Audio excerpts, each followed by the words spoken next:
자, 친구들. 오늘은 예수님께서 산에 올라가서 제자들한테 들려주신 엄청나게 특별한 수업 이야기예요. 이 가르침을 산상수훈 산에서 들려준 가르침이라고 부르는데 마치 하늘나라 시민의 교과서 같은 거죠. 예수님은 수업을 시작하자마자 세상에서 제일 중요한 행복에 대해 이야기해 주셨어요. 우리가 생각하는 행복은 보통 돈 많고 힘이 세고 인기가 많은 거잖아요. 그런데 예수님은 완전히 반대로 말씀하셨죠.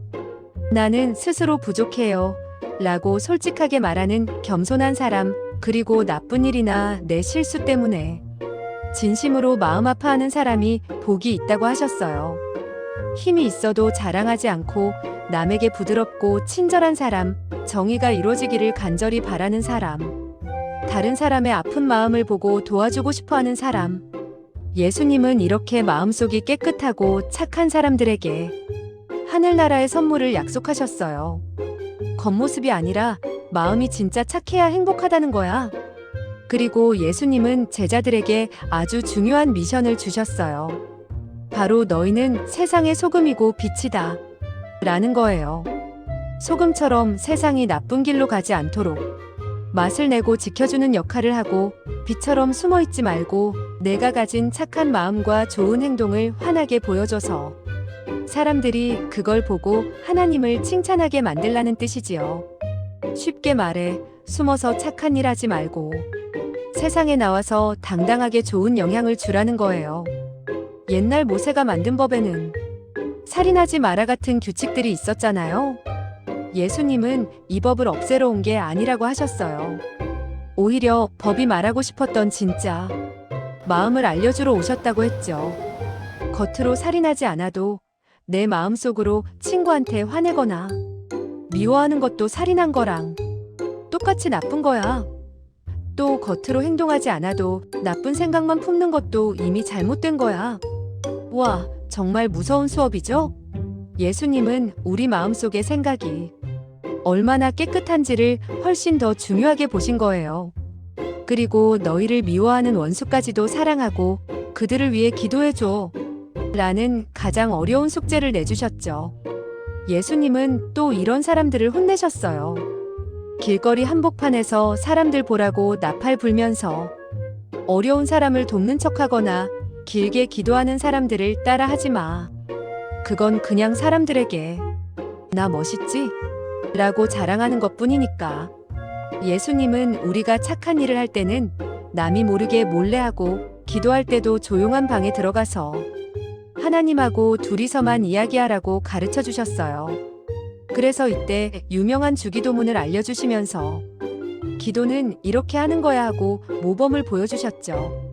산상수훈의 마지막 수업은 우리가 뭘 가장 중요하게 생각해야 하는지에 대한 거예요. 세상에 보물을 쌓아두지 마. 땅에 있는 보물은 언젠가 잃어버리거나 도둑맞지만 하늘에 쌓는 보물은 영원하단다. 내 마음이 가는 곳에 내 보물이 있는 거야. 그리고 가장 중요한 한 문장을 가르쳐 주셨어요. 먼저 하나님이 원하는 나라와 옳은 일을 구하라. 그러면 필요한 모든 것을 다 주실 것이다. 이것만 기억하면 돼. 세상 모든 것보다 하나님을 가장 중요하게 생각하면 나머지는 걱정할 필요가 없다는 말씀이야.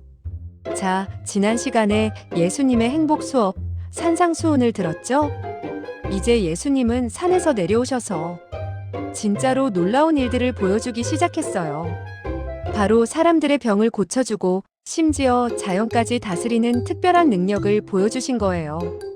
가장 먼저 무서운 나병에 걸린 한 사람이 예수님께 와서 무릎을 꿇고 부탁했어요. 예수님, 마음만 먹으시면 저를 깨끗하게 고치실 수 있습니다. 나병은 당시에 아무도 고칠 수 없는 병이었고 사람들은 이 병에 걸린 사람을 만지는 것조차 두려워했죠. 하지만 예수님은 그를 피하지 않고 오히려 손을 내밀어 만지시며 내가 원한다. 깨끗해져라. 하고 말씀하셨어요. 그러자 병이 즉시 사라졌습니다. 정말 대단한 능력이지 않나요? 또 한 번은 로마 군대를 지휘하는 백부장이라는 높은 사람이 예수님을 찾아왔어요. 그는 자기 종이 너무 아프니 고쳐달라고 부탁했는데 여기서 놀라운 일이 벌어집니다. 백부장은 예수님이 저희 집에 오실 필요도 없습니다. 그냥 말씀만 해주십시오. 그러면 종이 나을 것입니다. 라고 말했어요. 자기보다 지위가 훨씬 높은 예수님을 진심으로 믿는다는 뜻이었죠. 예수님은 이 말을 듣고 와, 내가 이스라엘에서 이런 강한 믿음을 가진 사람을 본 적이 없다 하시며 그 자리에서 종을 낫게 해주셨어요. 어느 날 예수님과 제자들이 배를 타고 가고 있는데 갑자기 엄청난 폭풍이 몰아쳤어요. 파도가 배를 덮쳐서 배가 뒤집힐 지경이었죠. 그런데 예수님은 배 뒤쪽에서 주무시고 계셨어요. 겁에 질린 제자들이 예수님을 깨우자 예수님은 일어나셔서 바람과 파도를 꾸짖으셨어요. 그러자 바다가 거짓말처럼 잔잔해졌죠. 제자들은 도대체 이분이 누구시기에 바람과 바다까지도 복종하는 걸까? 하며 깜짝 놀랐습니다. 이런 기적들을 보면서 사람들은 예수님이 단순한 선생님이 아니라 병을 고치고 귀신을 쫓아내고 심지어 자연까지 다스리는 엄청난 권능을 가진 분이라는 것을 깨닫게 되었어요. 이 이야기는 예수님께서 말씀하신 가르침이 진짜 능력으로 나타나는 것을 보여주는 증거랍니다. 자, 예수님이 병을 고치고 바다를 잠잠하게 만드는 엄청난 능력을 보여주신 다음 이번에는 특수 임무를 맡길 사람들을 뽑았어요. 바로 12명의 제자들이죠. 예수님은 이 12제자들에게도 병을 고치고 귀신을 쫓아내는 능력을 주셨어요. 그리고 이렇게 명령하셨죠. 너희는 이스라엘 마을들을 돌아다니면서 하늘나라가 가까이 왔다 는 기쁜 소식을 전파해라. 돈이나 음식 같은 건 걱정하지 마라. 너희를 보낸 하나님이 다 책임져 주실 거야. 제자들은 예수님 대신 마을을 다니며 기적을 행하고 복음을 전했어요. 이처럼 예수님은 가르치는 것뿐만 아니라 사람들을 직접 돕고 함께 일할 팀을 만드는 분이셨죠. 그리고 예수님은 사람들에게 천국이 어떤 곳인지를 이해하기 쉽도록 재미있는 비밀 이야기들을 많이 해주셨어요. 하늘나라는 밭에 숨겨진 보물 같단다. 그 보물을 발견한 사람은 너무 기뻐서 가진 것을 다 팔아서 그 밭을 사지. 또 하늘나라는 아주 값비싼 진주와 같아. 그걸 찾은 사람은 다른 모든 것을 포기하고 그 진주를 갖는단다. 이 비유들을 통해 예수님은 하늘나라의 가치가 세상의 어떤 것과도 비교할 수 없을 만큼 소중하고 중요하다고 알려주셨어요. 하지만 이 시기에 예수님은 큰 어려움과 슬픔도 겪으셨어요. 세례 요한이라는 분이 있었는데 이분은 예수님이 오시기 전에 사람들에게 회개하라고 외치던 예수님의 사촌이었어요. 그런데 나쁜 왕 때문에 억울하게 감옥에 갇혔다가 결국 목숨을 잃게 됩니다. 예수님은 이 소식을 듣고 너무 슬퍼하셨지만 기도하면서 마음을 다잡으셨죠. 그리고 유명한 기적도 이때 일어났어요.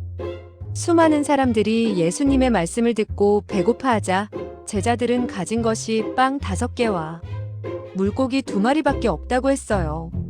하지만 예수님이 그것을 받아서 하나님께 감사 기도를 드리자 수천 명의 사람들이 배불리 먹고도 음식이 남는 오병이어 5떡과 2 물고기 기적을 베푸셨답니다. 이 모든 이야기는 예수님이 단순히 가르침만 주시는 분이 아니라 사람들의 실제 문제를 해결해 주시고 세상을 변화시킬 힘이 있다는 것을 보여줍니다.